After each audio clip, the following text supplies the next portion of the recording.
What was in the mind of Brian Laundrie? Let's listen to some experts in the field of psychology and criminal law. Brian Laundrie did not like to have separation between him and Gabby. He was quite jealous. He was quite possessive. The day that van was pulled over in Moab, remember, with the police officers, and we have all the body cam footage. That fight started that morning because she was working on her social media. He became upset. I've listened to the tape many times and watched it, and I think what happened that day was he became jealous and enraged because she was working on her social media. They got into an altercation. He attacked her. Something that went really wrong somewhere, and they are continuing to just react to situations. I think that another interesting part of that whole sequence where the car is supposedly at the preserve and then it returns back to the home is the parents panicking, perhaps. Perhaps he tells them what happened. Perhaps he leaves a note. Anyway, on Friday evening, they call the FBI, and then the search is on for him in that preserve. It could be that they found out information that tied him more specifically to Gabby's death or Gabby's disappearance and subsequent death. And that's why you're seeing perhaps what we're seeing today.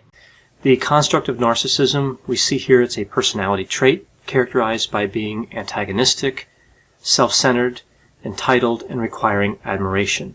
Narcissism is fairly common. It runs on a continuum, so somebody can have no narcissism or very little, all the way up to a pathological level.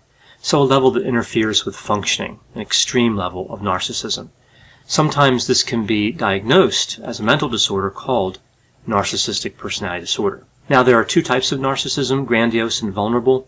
And the way we think about it is no matter which type somebody primarily has, they can move back and forth between the types.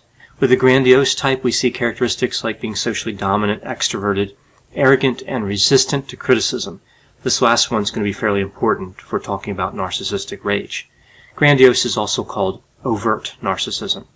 Vulnerable narcissism has characteristics like having a lot of shame, resentfulness, mistrust, and being hypersensitive to criticism.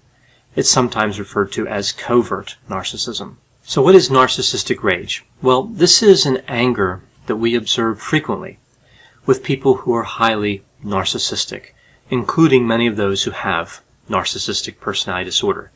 It has both reactive and instrumental components. So what do I mean by this? Well, in the moment when a narcissist is criticized, or whatever triggers the reaction, we see that the anger is sudden, irrational, disproportionate to the level of criticism, and may involve physical gestures or even aggression.